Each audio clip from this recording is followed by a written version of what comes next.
নাক, হাত এগুলো ভালো রেখেছেন। মেডিকেলের মধ্যে যা যা দেখেন, কারো চোখ নাই, কার কান দিয়ে শোনা পায় না, কারো হাত নাই, মেডিকেলের মধ্যে মানে অবস্থা, মানে এমন অবস্থা করে রেখে দিয়েছেন আল্লাহ পাক যে ওরা মনে করেন যে ওদের থেকে তাকাইলে মনে হয় শুকরিয়া যাপন করে যে আল্লাহ পাক আমাকে কত সুস্থ রাখেছে, চলতে পারতেছি, খাইতে পারতেছি, বেড়াইতে পারতেছি, সবকিছু করতে পারতেছি, অথচ ওরা পারে না। ক্যান্সার রোগী বলতেছেন, ক্যান্সার রোগী উনি বলতেছে যে আল্লাহ যে আমার জীবনটা যে রাখে দিছে, এটা একটা অসুস্থ নিয়ামত। জীবনটা যে রাখছে, এই জীবনের মধ্যে মনে করেন যে কত কিছু জুলুম। যারা অসুস্থ ভাবে বিছনায় বেডের মধ্যে যারা প্রসাব পায়খানা করে, তারা কি নির্যাতনের মধ্যে আছে, খাইতে পারে না, ঠিক করে চলতে পারে না, কি একটা গজবের মধ্যে আছে। সেইখান থেকে আল্লাহ পাক ফারেক করে আল্লাহ পাক আমাদেরকে সুস্থতা দান করেছে।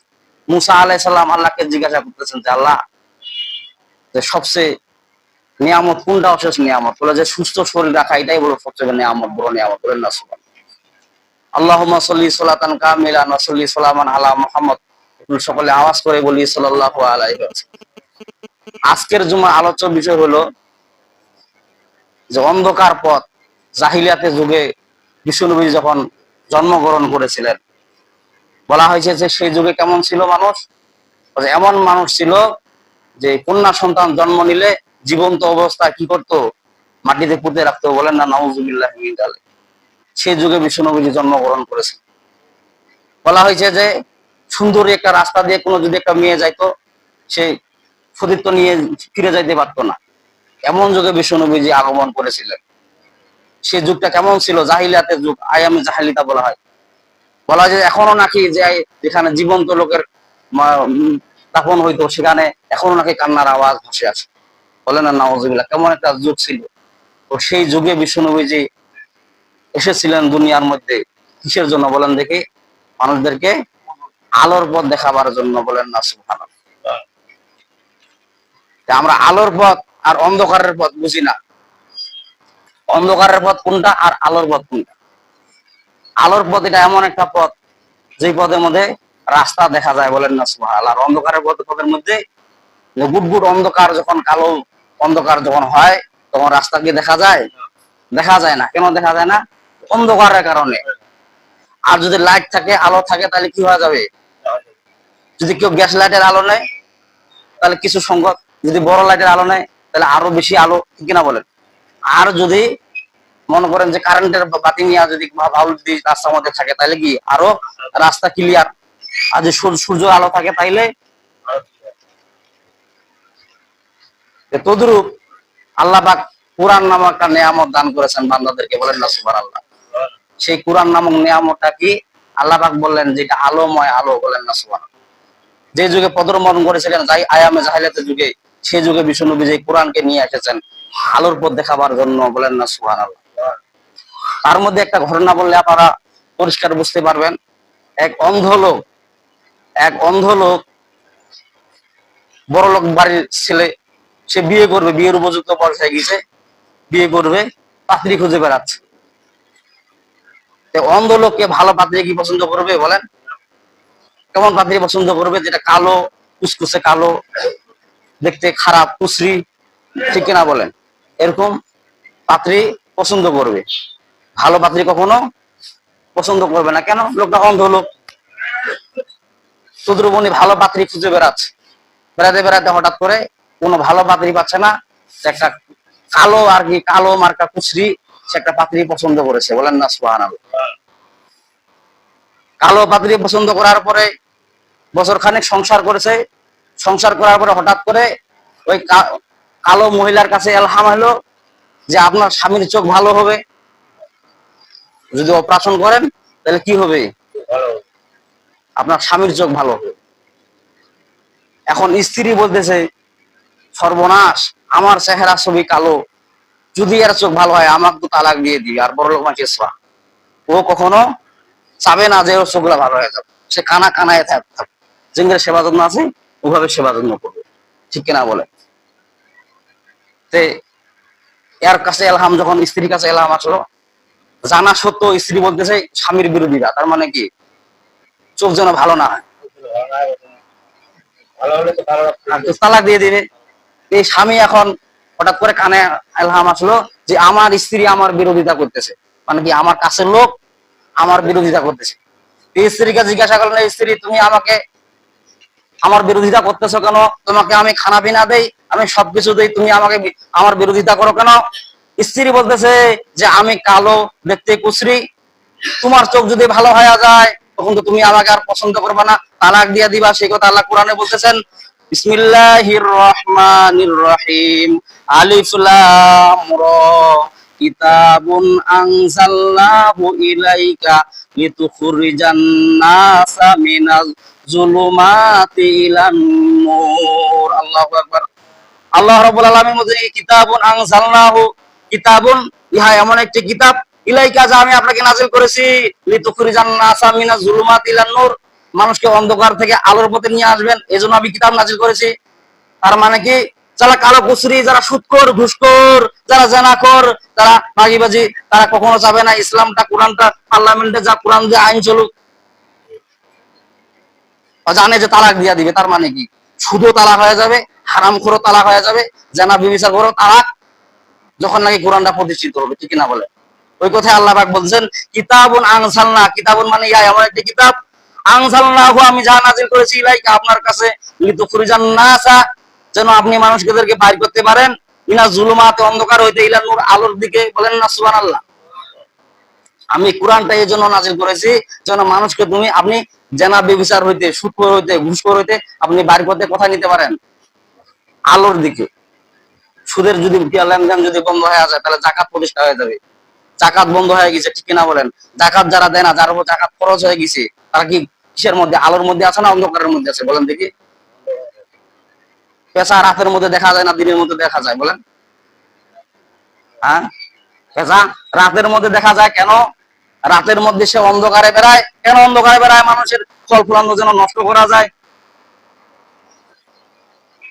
যারা জেনা, যার বিচার, যারা সুদখোর, ঘুষখোর, তারা রাতের অন্ধকারে মানুষের আকাম গুয়াম করে বেড়ায়, মানুষের চুরি চামারি করে, ঠিক কিনা বলেন? আল্লাহ পাক বলে, যেটা অন্ধকার যুগ, অন্ধকার যুগ যখন বন্ধ হয়ে যাবে তখন আলোর যুগ চালু। বড় পীর আব্দুল কাদের জিলানী রহমতুল্লাহ আলাইহি, কি নাম না জানে? উনি বড় একজন পীর। এখনকার পীর তো পীর না, এখন ক্ষীর। যে লালন শাহর মাজারে, ওই যে কুষ্টিয়া লালন শাহর মাজারে আছে, মানে দাড়ি চুল কিছু কাটে না, খালি ওইভাবে খালি বড় হইতেই আছে, হইতেই আছে।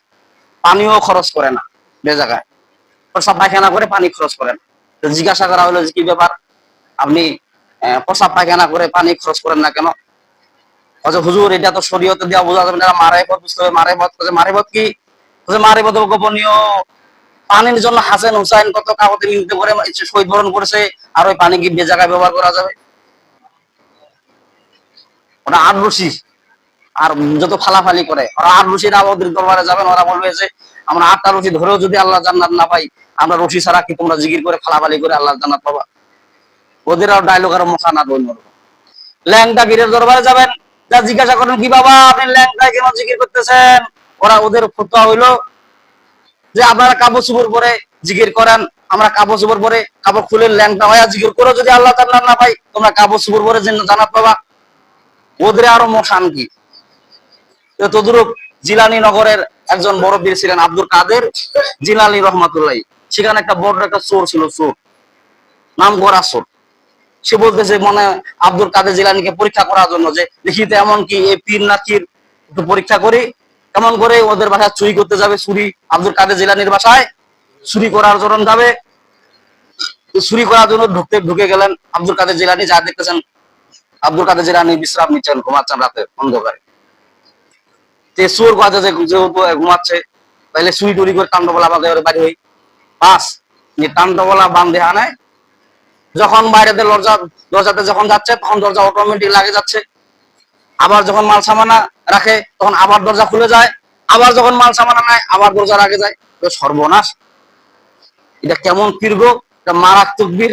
যখন আমি মাল সামানা চুরি করার জন্য আমি বাইর হচ্ছি, দরজা অটোমেটিক লাগে যায়, আবার মাল সামানা থিয়া যায়, আবার দরজা অটোমেটিক খুলে যায়।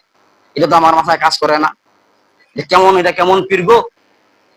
তখন ভাবলেন আচ্ছা ঠিক আছে, মাল সামানা রাখে দিয়ে বাইরে চলে যায়, যেহেতু ভালো পীর রাখে। মাল সামানা রাখে দিয়া ওই পীর সাহেব কি হলো, দরজা দিয়ে যখন যাইতে ধরলো, মেন গেট দরজা আবার বন্ধ হয়ে গেল। এখন মাল সামানাও নাই, তার বড় দরজা বন্ধ।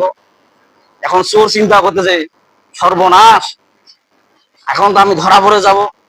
আচ্ছা, পিসাব যেহেতু ঘুমাচ্ছে ঘুমাক, পিসাব যখন জাগ্রত হবে তাহাজ্জুদের সময়, তখন যখন উজু করার জন্য বাইর হবে, তখন আমি দরজা দিয়ে বাইরে বেলাবো।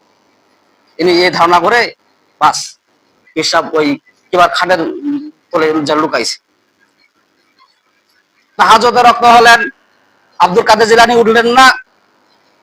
তখন ইনি বললেন যে এত বড় একটা বীর, তাহাজ্জুদ নামাজ পড়া, আচ্ছা ঠিক আছে, ফজরের নামাজ তো আর কাজা করবে না, ফজরের নামাজ তো করবে। একটা মসজিদের ইমামে যদি নামাজ পড়ায় এক মসজিদে, আব্দুল কাদের জিলানী রহমতুল্লাহ আলাইহি, বাস উনি আসেন। ফজরের রক্ত হয়ে গেল, আব্দুল কাদের জিলানী রহমতুল্লাহ উঠলেন না, আসে নাই। মুসল্লি গুলা জিজ্ঞাসা করে কি ব্যাপার, ইমাম সাহেব আজকে দেখা যায় না মসজিদে, ফটফটা হয়ে গেছে, এলাও নামাজ পড়া পাইছে না। বাস বাকি মুসল্লি সবাই আব্দুল কাদের জিলানী রহমতুল্লাহর বাসায় অবতরণ করলেন। বলেন না সুবহানাল্লাহ। আল্লাহ ভাই এটা বোঝাবার জন্য ওটা আল্লাহ পাক বললেন, এর ব্যাখ্যা এটা বলতেছেন, কিতাবুন আনসালনাহু ইলাইকা লিতুখরিজান নাসা মিনাজ যুলুমাতি ইলান নূর। আল্লাহ পাক বলেন কিতাবুন আনসালনাহু, ইয়া এমন একটা কিতাব যা আমি নাযিল করেছি, লিতুখরিজান নাসা, তার মানে কি চুরি চামারি যেন সবকিছু বন্ধ হয়, আমি আলোর দিকে নিয়ে যেতে পারি। বলেন না সুবহানাল্লাহ। তার মানে কি আপনার নামাজ কাজা হলো কোনো সমস্যা? সহিহ একটা সুনানে আবু দাউদ তিরমিজি শরীফের একটা হাদিস, বিশ্ব নবীজি বলেন, হযরত আবু দারদা রাদিয়াল্লাহু তাআলা থেকে বর্ণিত, তিনি বলেন সাহাবীদেরকে, হে আমার সাহাবীরা, তোমরা কি জানো নামাজের চাইতেও একটা ভালো আমল আছে, রোজার চাইতেও একটা ভালো আমল আছে, দান সুদা চাইতেও একটা ভালো উত্তম একটা আমল আছে, তোমরা কি জানো নাকি? সাহাবীরা হতবাক, সর্বনাশ, নামাজের চাইতেও ভালো আমল, এরা আবার রোজা রাখা চাইতেও ভালো আমল, দান সুদা চাইতেও ভালো একটা আমল, এটা কি একটা আমল? আপনি হাদিসটা দেখেন, 2509 নম্বর হাদিস, সুনানে তিরমিজি শরীফের হাদিস। সুনানে তিরমিজির মধ্যে রাসূল সাল্লাল্লাহু আলাইহি ওয়াসাল্লাম বলেন, হযরত আবু দারদা রাদিয়াল্লাহু তাআলা থেকে বলতেছেন যে বিশ্ব নবীজি বলতেছেন, হে আমার সাহাবীরা, তোমরা কি জানো নামাজের চাইতেও রোজার চাইতেও দান সুদের চাইতেও ভালো একটা উত্তম একটা আমল আছে, তোমরা কি জানো নাকি? সাহাবীরা বলে যে না, আল্লাহু আ'লামু ওয়া রাসূলুহু, আল্লাহ এবং আল্লাহর রাসূল ভালো জানে, আপনি আমাদেরকে বলেন কি এমন আমল আমরাও করব। বলেন না সুবহানাল্লাহ। বিশ্ব নবীজি বলেন, যখন দুটা লোক দ্বন্দ্ব লাগে, তার মধ্যে মীমাংসা করে দাও। এই আমলটা কি নামাজের চাইতেও রোজার চাইতেও দান শ্রদ্ধা চাইতেও উত্তম আমল। বলেন না সুবহানাল্লাহ। দুইটা দল যখন কি করে মারামারি লাগে, বাপ বেটা যখন মারামারি লাগে, মীমাংসা করে দাও। আর যদি আপনি বলেন যে আমরা বাপ বেটার ব্যাপার, আমরা কি করিম, যে শয়তানের লোক, আপনি শয়তানের কথা ধরে বেড়াচ্ছেন, ঠিক কিনা বলেন? বিশ্বনবী বলেন নামাজের চাইতো রোজার চাইতো হজের চাইতো ভালো একটা আমল, উত্তম আমল হলো যখন দুইটা দল ঝগড়া লাগে তাহলে মীমাংসা করে দাও। ছেলে বাপ ছেলে যদি ঝগড়া লাগে মীমাংসা করে দাও, স্বামী স্ত্রী যদি ঝগড়া লাগে মীমাংসা করে দাও। আর কথা আমরা আমরা আমার আমল আমরা কি করবো? যখন এই কথা বললেন তখন শয়তান খুশি হয়ে গেল। কি হয়ে গেল? শয়তান খুশি হয়ে গেল। আর রসুলের হাদিসটাকে কি করা হলো? অবমাননা করা হলো। বিশ্বনবী বলেন 2509 নম্বর হাদিস, সুনানে তিরমিজির মধ্যে রসুল বর্ণনা করেছেন। আর আমরা তো নামাজ কালাম নিয়ে আমরা বলছি মসজিদের মধ্যে সুবহানাল্লাহ আলহামদুলিল্লাহ, মসজিদের কোণে বসে জিকির যত করো কষে, মসজিদের কোণে বসে জিকির যত করো কষে, এভাবে যায় না পাওয়া আল্লাহকে, কি হবে বেঁচে থেকে, ঠিক না বলেন? আইনুদ্দিন রহমতুল্লাহ আলাইহি কথা বলছেন যে মসজিদের মধ্যে খালি সুবহানাল্লাহ আলহামদুলিল্লাহ ফালাফালি গুলো হবে না, মানুষের মধ্যে দিতে হবে, দেখতে হবে যে মানুষরা ঝগড়াঝাটি করতেছে কিনা, মীমাংসা করে দেওয়ার জন্য, ঠিক না বলেন? আর সুবহানাল্লাহ আলহামদুলিল্লাহ, এই কোরআন কি খালি তাবিজের জন্য আসছে বলেন? হ্যাঁ, এক মসজিদের খতিব রাখছে, রাখার পরে ওই খতিবকে এক বাড়িওয়ালি বলতেছে যে আমার মেয়েটা পরীক্ষা দিবে, পরীক্ষা দিবে যে আপনি তাবিজ দেন, কোরআন থেকে তাবিজ দেন। হুজুর বললেন যে এখানে তো তাবিজ নাই, তাবিজ না দিলে আপনার চাকরি নোট করে দিব। তাবিজ না দিলে চাকরি করবে। হুজুর এখন ভিসা না পায়া কথা, আচ্ছা ঠিক আছে তাবিজ দিব, আচ্ছা সমস্যা হাদিয়াও দেওয়া লাগবে, ফিরে তাবিজ দিয়ে দেবো, তাই নাকি? হ্যাঁ। আর মেয়েটা পরীক্ষা দিতে যাবে, তাবিজ তো হুজুর লিখে দিছে, দেখার পরে এখন পরীক্ষা দিতে যাবে, পরীক্ষাতে কিছু স্মরণ আসতেছে না, মেয়েটা সর্বনাশ। ইমাম সাহেব হুজুর বড় একজন আলেম, তাবিজ লিখে দিছে, আর বড় কেন স্মরণ আসতেছে না, তাবিজটার ভিতর কি লিখছে? বাস পরীক্ষার শেষে ওই মেয়েটা বার হয়ে তাবিজটা খুলছে, খোলার পরে এখানে লেখা দেখতেছে পড়লে পাস, না পড়লে সর্বনাশ। যদি লেখাপড়া করেন ঠিক মতো তাহলে পাস, আর না বললে সর্বনাশ। তাবিজের ভিতর লেখা ওই কথা তো আল্লাহ পাক বলতেছেন, কিতাবুন আনজালনাহু ইলাইকা লিতুখরিজান নাসা মিনাজ যুলুমাতি ইলান নূর। আল্লাহ বলেন কিতাবুন আনজালনাহু, এমন একটি কিতাব যা আমি নাজিল করেছি অন্ধকার থেকে আলোর পথে। তার মানে কি, সে পড়ে না, সে অন্ধকার মধ্যে ডুবে আছে, ঠিক না বলেন? সে যদি লেখাপড়া করতো তাহলে কি হইতো, সে আলোর পথে চলে যাইতো। তার মানে কি, সে বুঝতো, জ্ঞানটা বুঝতো। যারা ঠিক মতো লেখাপড়া করে না, অটো পাস হয়, তারা কখনো ভালো কিছু করতে পারে না। ভালো কিছু করতে পারবে বলেন? অন্ধকার যুগের মধ্যে ঢুকে আছে। ওই যে ছেলে মেয়ে ভালোবাসা কি করে না করে, করে বেড়ায় অন্ধকার মধ্যে। ছেলে মেয়ে ভালোবাসা করে বেড়ায়, প্রেম করে বেড়ায়, তার বাপ মা কোনোদিন খবর রাখে না। সেটা অন্ধকারের মধ্যে আছে না নাই বলেন দেখি? মেয়েটা কার ছেলে নিয়ে পালায়, কার ছেলেটা কার মেয়ে নিয়ে পালায়। যখন শেখা খায় তখন ওই মেয়েটা কি বলে, মেয়েটা যখন ভালো একটা পরিবার দেখে, অন্য পরিবারের মধ্যে যখন বিয়ে শাদী হয়ে যায়, তখন ছেলেটা তখন কি করে, শর্মা তুই মুখ শেখা দিল। তখন ওই ছেলেটা তখন আরেকটা মেয়ের সাথে সম্পর্ক করে, রিলেশন করে, কিন্তু বাপ মা কোনোদিন খবর রাখে না। তখন ওই ছেলেটা, আমরা আলেম ওলামা যারা, ওরা জিকির করে রাস্তাঘাটে সুবহানাল্লাহ আলহামদুলিল্লাহ, আর ওই জিকির করতেছে, কি ছেলেটা জিকির করতেছে, জিকির করতেছে, পালায় যেতে কি হয়েছে, ভালো আর একটা পাইছি, পালা চলতে কি হয়েছে, ভালো আর একটা পাইছি, এভাবে জিকির করে, ঠিক কিনা বলে? অথচ জিকির করার দরকার, সুবহানাল্লাহ আলহামদুলিল্লাহ, আল্লাহর নামে যোগ করার দরকার, ঠিক কিনা বলে? ভালো সভ্য ছেলে পাওয়া যায় না, সব খালি অসভ্য। কেমন অসভ্য? বাবাকে মানে না, গার্জিয়ানকে মানে না। কেন মানে না? কারণ ওদের ভিতর দিনই কোন ইসলামী কোন শিক্ষা নাই। আচরণটা কেমন হয়ে গেছে আজকে ছেলে মেয়েদের, আচরণটা এমন কারণ হয়ে গেছে। আমার মনে হয় এর দোষী হলো গার্জিয়ানরা। গার্জিয়ান যদি সচল থাকতো তাহলে আজকে ছেলে মেয়েরা এইভাবে খারাপ হইতো না, ঠিক কিনা বলে? কেমন করে কিভাবে ভালোবাসা করা লাগে, প্র্যাকটিস করা লাগে। বাপ আর ছেলে মেয়ে একসাথে টেলিভিশন দেখে, আমি ভুল কিছু বললাম নাকি? একসাথে টেলিভিশন দেখে, বাপ আর ছেলে সিরিয়াল দেখে, সিরিয়ালের শেষ নাই। যার কারণে কি, মেয়েটা ওখানে শিখতেছে কিভাবে একটা বেগানা পুরুষের সাথে প্রেম করা যায়, প্ল্যান করা যায়, ঠিক কিনা বলে? ওটা কি অন্ধকারের যুগ না আলোর যুগ? অন্ধকারের যুগ। অন্ধকারের মধ্যে যারা ডুবে আছেন তারা কখন আলোর যুগ আশা করা যায় না।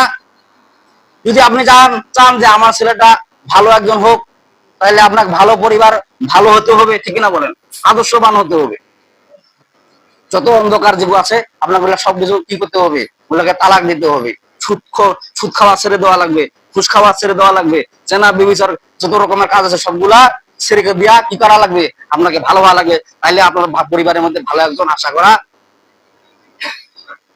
ভালো পরিবারের মধ্যে ভালো আশা করেন না, তার মানে কি? ভালো পরিবারের মধ্যে আপনি ভালো হন না, আর আপনি ভালো আশা করে থাকেন। বড় পীর আব্দুল কাদের জিলানী রহমাতুল্লাহ আলাইহির কাছে একজন গেল, যাবো হুজুর আমার জন্য দোয়া করে দেন। বলছে কি দোয়া করবো? কেন আমি যেন ছেলের বাপ হতে পারি। বাস, আব্দুল কাদের জিলানী রহমাতুল্লাহ দোয়া করে দিলেন। বছর ফিরলো, যা করলেন, হুজুর আপনি কি দোয়া করলেন? কই আমি ছেলের বাপ হতে পারলাম না। এইভাবে 3বার দোয়া করলেন। চতুর্থবার যখন উনি গেলেন, যা জিজ্ঞাসা করলেন যে হুজুর আপনি কি দোয়া করেন, আমি তো ছেলের বাপ হতে পারলাম না। তো হুজুর বললেন যে আমি তো ঠিকই দোয়া করে দিলাম, আপনি ছেলের বাপ হতে পারলাম না, আমি কিছু বুঝালাম না। আচ্ছা আপনি কি বিয়ে করছেন? বিয়ে করছেন না তো? বিয়ে না করে ছেলের বাপের আশা কেমন করে আপনি করেন? তেমন করে আপনি পরিবারের মধ্যে ভালো একজন আদর্শবান লোক না হইয়া আপনি শান্তির আশা কেমন করে করেন? আপনি কেমন করে মনে করেন যে আমার ছেলেটা ভালো হয়ে চলুক, সভ্যভাবে চলুক? আপনি নিজেই তো পরিবারের মতো অন্ধকার, ঠিক কিনা বলে? ভালো পরিবার হতে গেলে ভালো একজন সদস্য হইতে হবে, তাহলে আপনার পরিবারের মধ্যে ভালো সদস্য পাওয়া যাবে, ঠিক কিনা বলে? আপনি নিজে ভালো না আর আপনি ভালোর আশা করে থাকেন, কখনো এটা কোশ্চিন কালো হতে পারে না। তা আল্লাহ পাক আমাদেরকে সবাইকে সঠিক সমর্থন করুক। আলহামদুলিল্লাহ রাব্বিল আলামিন। তাদের সুন্নাত